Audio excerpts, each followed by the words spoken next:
हर एक वेल्ड के अंदर ना एक उबलता हुआ छोटा सा ब्रह्मांड छिपा होता है।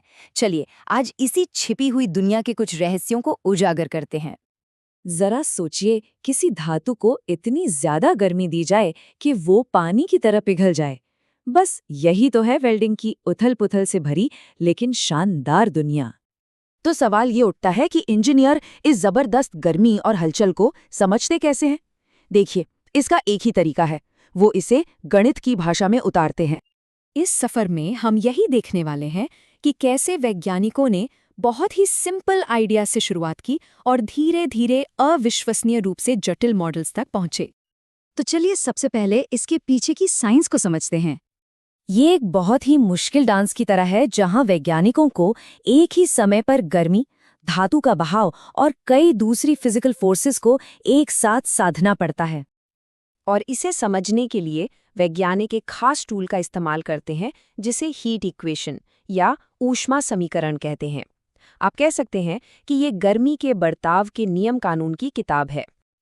इस मुश्किल को सुलझाने की पहली कोशिश एक बहुत ही सरल लेकिन कह सकते हैं कि कुछ हद तक अधूरे विचार से शुरू हुई थी। जरा कल्पना कीजिए कि सूरज की सारी ऊर्जा को एक सुई की नोक जितने छोटे बिंदु पर समेट दिया जाए।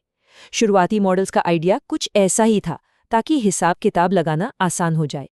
ये स्लाइड इन शुरुआती मॉडल्स की सबसे बड़ी ताकत और सबसे बड़ी कमजोरी दोनों को एक साथ दिखाती है।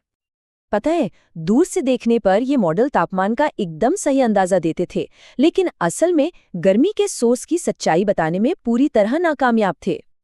इसके बाद जो मॉडल्स की अगली पीढ़ी आई, उसने इस प्रॉब्लम का सीधे सीधे सामना किया और हकीकत के और भी करीब जाने की कोशिश की। अब एक छोटे से बिंदु के बजाय वैज्ञानिकों ने गर्मी के सोर्स को एक असली 3 डायमेंशनल यानी 3D शेप के तौर पर देखना शुरू कर दिया।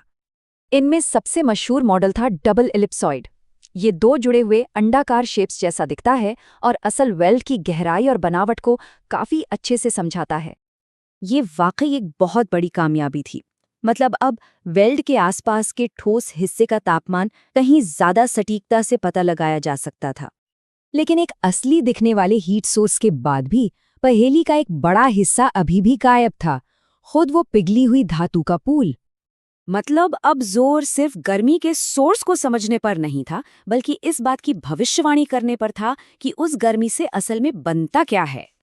तीसरी पीढ़ी के मॉडल एक बहुत बड़ी चुनौती को हल करते हैं। वो उस सटीक बाउंड्री का पता लगाते हैं जहां पिघली हुई धातु वापस ठोस बन जाती है।